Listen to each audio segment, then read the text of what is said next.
Jamoat yoqtirmasimi imom bo'lg'uchi degan hadis to'g'risida. Savol. Assalomu alaykum. Hadisda jamoat yomon ko'rgan kishining imom bo'lishi cheklangan ekan. Bu hadisni qanday tushunamiz? Jamoat ichida imom bilan shaxsiy adovat, chiqisholmaslik, fikr o'xshamaslik yoki imomning ba'zi xatoliklari tufayli uni yomon ko'radiganlar bo'lsa, ular gunohkor bo'lamdi. Bu xil ahvol shu hadisga tushamdi.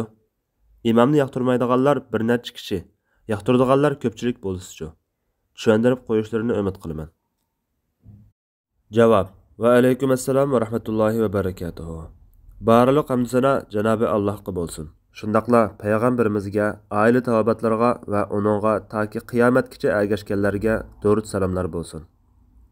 İmametçilik vazifasining dinimizdagi o'rni intayin muhim bo'lib, imom bo'lgan kishining jamoat bilan o'qiladigan namozlarda imom bo'lish, xutba so'zlash bilanla cheklanib qolmasdan, balki yana jamoat va mahalla aholisiga dinni o'rgatish va tashviq qilish, ularni yetaklash va ularga yaxshi ulgu bo'lish, ularni yo'qlab turish va ularning holiga yetish, ehtiyojini qamdash, ularning oila ichi va sirtidagi shundaqla qo'lim qo'shnilar o'tirsidagi da'talashlarni bir taraf qilish va ularni yarashtirish, hatto jamiyat duch kelayotgan turli qiyinchilik va xim xatarlarga qarata jamoat va mahalla aholisini safarbar qilishga qadar to'liq ahamiyatli mas'uliyatlar bor.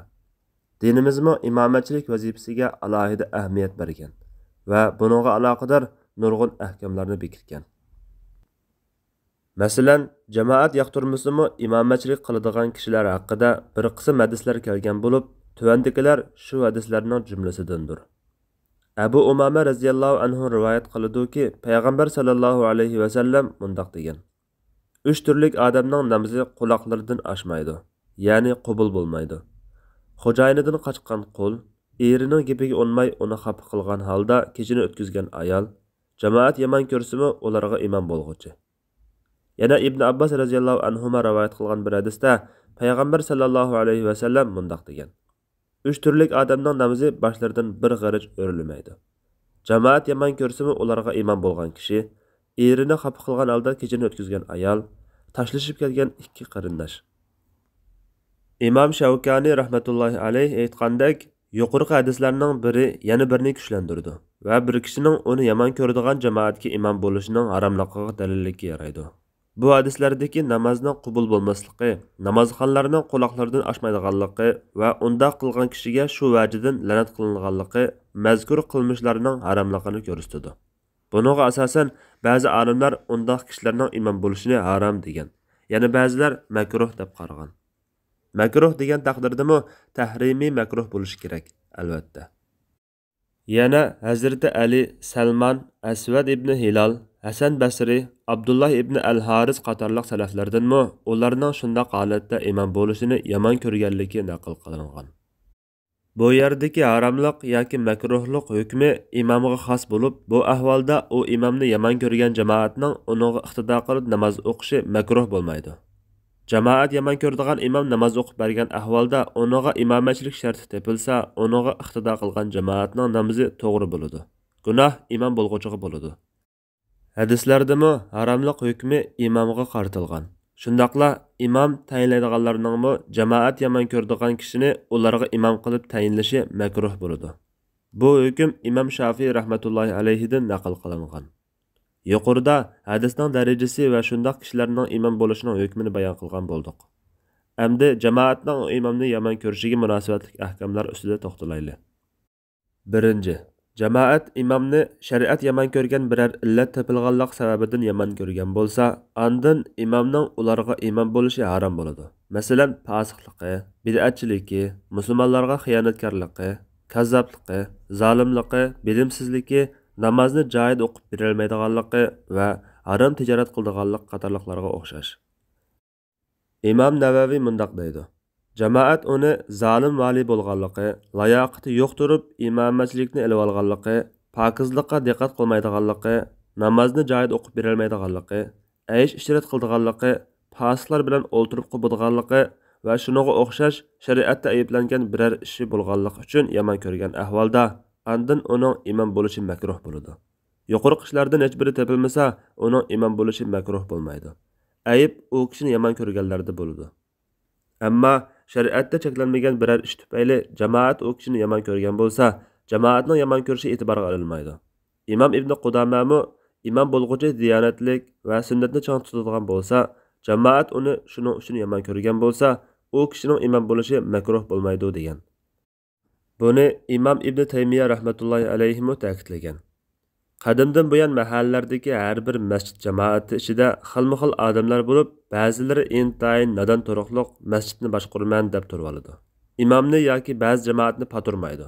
Ba'zilari imomdan insonchilikda bo'ladigan kichikina bir xatolik ko'rilsa, yo'g'on tevitadi.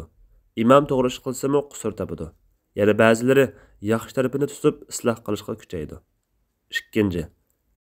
Jamoatning ko'pchiligi yomon ko'rgan bir kishining shu jamoatga imom bo'lishi, osonlik yomon ko'rsa, ularga imom bo'lish makruh bo'lmaydi. Imom Navaviy deydi: Imom Shafiiy va Shafiiy mazhabidagi imomlarimiz Alloh ularga rahmat qilsin, deydi-ki, jamoatning ko'pchiligi yomon ko'rgan bir kishining shu jamoatga imom bo'lishi makruh bo'ladi. Osonlik yomon ko'rsa, ularga imom bo'lish makruh bo'lmaydi. Shundaqla yarmi yomon ko'rsa-mu makruh bo'lmaydi. Imom Tirmiziy mundaq deydi: Ahmad va Ishoqlar bu vaqtda ko'pchiligi yomon ko'rmagicha biri yoki ikkisi yoki uchi yomon ko'rsa, ularga imom bo'laversa bo'ladi degan.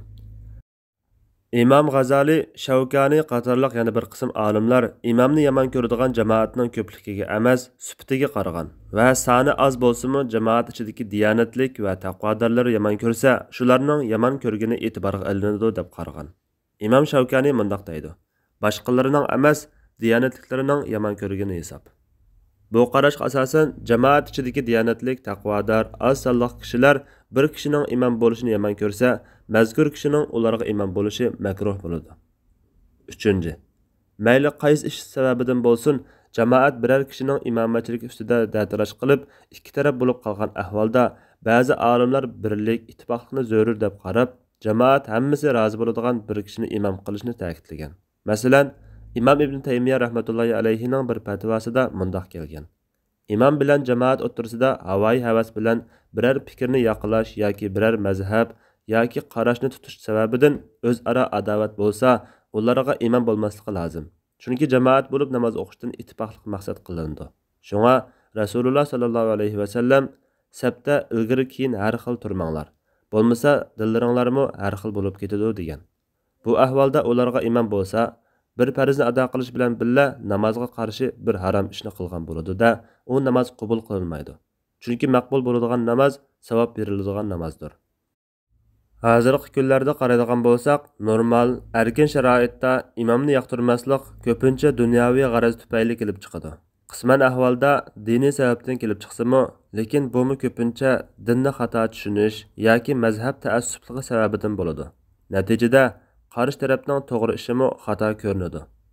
Mayli qandoqla bo'lmasin, orqada namoz o'qig'ili bo'ladigan haqiqiy musulmon imom tepilgan ahvolda imom bilan jamoat o'rtasida ittifoqlik, yaxshilikqa hamkorlashish, shundaqla shaxsiy g'araz va havoyi havasga ergishib, o'zaro ziddiyat paydo qilishdan yiroq turish farzdir. Vallohu a'lam.